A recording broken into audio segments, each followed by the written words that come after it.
মানুষ যদি চায় আবার জিতবে, যদি নওশাদ কাজ করে থাকে মানুষ তার পাশে সাথ দেবে, এটা আমি আশা করি। আর যদি আমার ভাই কাজ না করে থাকে, মানুষ যদি সাথ না দেয়, আমার ভাই জিতবে না। এতে আর কি বলার আছে আবার। তবে জুলুম না হোক, সন্ত্রাস না হোক, প্রশাসন নিরপেক্ষতার সঙ্গে মানুষের যে রাইট অধিকার ভোট দিবা সেটা দিয়ে যদি মনে হয় নওশাদ সিদ্দিকীকে মানুষ চায়, সে জিতবে। আর যদি নওশাদ সিদ্দিকীকে মানুষ না চায়, যাকে চাইবে সে জিতবে, এটাই তো গণতন্ত্র।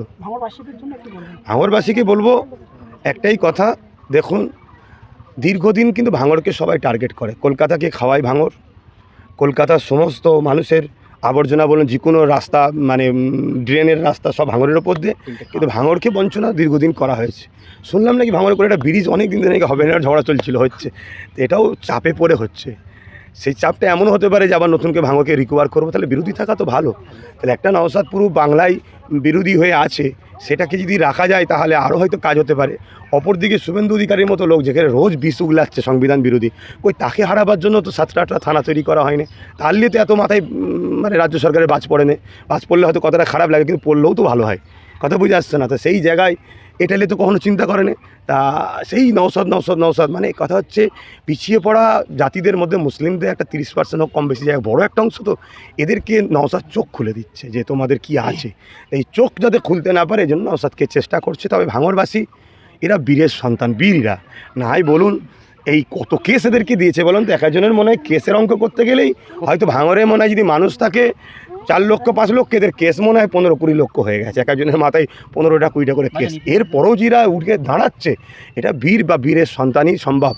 হ্যাঁ, কি বলছেন? ইতিমধ্যে শাসক দলের একজন নেতা বলেছেন যে ভাঙড়ে যত কর্মী আছে সব কটা ভোটের আগে জেলে পুরে দেবে। এদের তো এই হুমকি ছাড়া, এই কাজ ছাড়া কী আছে? প্রশাসন যদি এদের দলদাস হয় তাহলে এদের কথাটা রাইট হবে। আর প্রশাসন আমি যতটুকু জানি, হ্যাঁ কিছু চটিচাটা আছে, তবে বড় অংশ কিন্তু এদের দালালিকে প্রশ্রয় দেয় না, এদের কথা শোনে না। তা সেই জায়গায় যদি প্রশাসনকে দিয়ে এরা কাজ করতে চায়, তাহলে ভাঙড় কেন, আগামী দিন ভাঙড়ের এয়ারপোর্টের নামে যে জমি নেবে, পুরো ভাঙড়বাসীকেই উচ্ছেদিরা করে দেবে। এদের তো টার্গেট হচ্ছে এইটা, ভাঙড়কে শেষ করা। এক ভাঙড় যেমন একটা ফুলে ফলে শাকসবজি ভরা একটা কিন্তু বিধানসভা বলতে পারি বা এলাকা বলতে পারি। অর্থাৎ এই জায়গাটাকে মুসলিমদের রুজিরুটিতে, এখানে ভাঙড়ের মানুষ কিন্তু খুব ধনী লোক না হলেও খুব গরিবও কিন্তু নয়।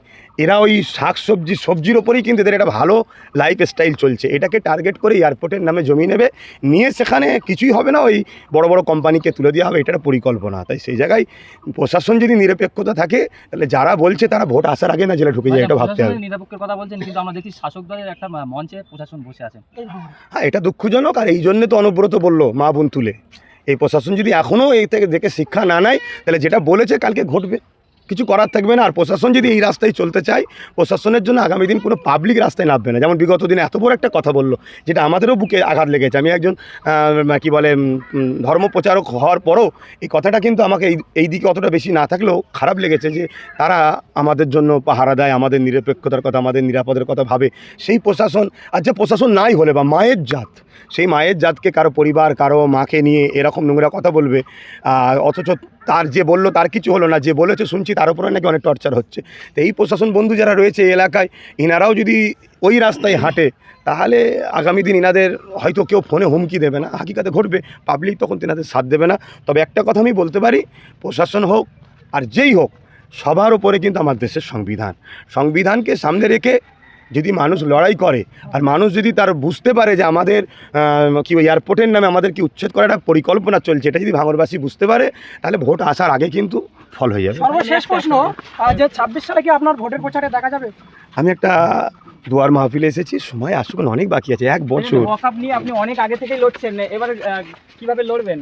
আমার চলছে তো আন্দোলন, চলছে তো এখন আন্দোলন চলছে। আমার আল্লাহ পাকের দয়া, আমার ভাই ক্ষমতায় মানে জিতেছে, সে একজন এমএলএ হিসাবে তার কেসটার গুরুত্ব অনেকটা বেশি হবে না, কেন দেশ তো চলে আইনের ওপরে। তো কে পীর সাহেব, কে মৌলানা সাহেব, কে কি, এটা সাধারণ পাবলিকের কাছে, কিন্তু দেশ বুঝবে কে রাষ্ট্রীয় ক্ষমতায় আছে, কার হাতে আইনের পাওয়ার আছে। এটা এমএলএ হিসাবে সে কেস করেছে, মানে মানুষের যে অধিকার, সেই অধিকার পাওয়ার জন্য কেসও যেমন চলছে। আমি একজন আহলে সুন্নাতুল জামাতের পক্ষ থেকে বিভিন্ন জায়গায় যেমন আন্দোলন করছি, আজও করছি, আন্দোলন চলবে, যেটা সংবিধান আমাদের রাইট দিয়েছে। অনেক সময় এটা নিয়ে কথা বলেছেন যখন সবাই চুপ ছিল, আজও বলছি, আজও অনেকে চুপ আছে এবং চেষ্টা করছি আজ যাতে সবাই বলে। তাই প্রত্যেকটা জায়গায় যে বলছি, প্রত্যেকটা আলেম ওলামা ইমাম যেন 5 মিনিট হলো প্রতিদিন মাইক ফেলেই যেন অকাবলে বলে, তাহলে জাতি জেগে থাকবে। নাই বাবরি মসজিদের মতো কেস চলবে আর জাতি ঘুমাবে, বাবরি মসজিদের মতো আস্থার ওপরে রায় হয়ে যাবে আগামী দিন। আর এদেরকেও আল্লাহ সবাইকে বড় করুক।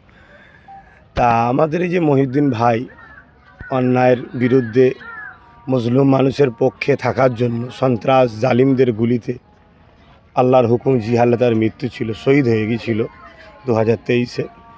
সেও কিন্তু দীর্ঘদিন আহলে সুন্নতুল জামাতেরই একটা কর্মী। পাশাপাশি সে আমার কওমের মানুষ, দাদা পীরের সিলসিলার মুরিদ এর ঘরের সন্তান।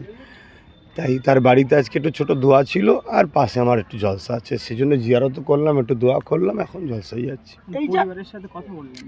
হ্যাঁ, অবশ্যই, কেন কথা বলবো না। তার বাপ মা আমাদেরকে সম্মান করে, শ্রদ্ধা করে, সন্তানের মতো ভালোবাসে। তাই সেই হিসাবে আসলাম যখন, তার বাপ মার সঙ্গে তো দোয়া যখন করেছি, একটু কথা বলতেই লাগে।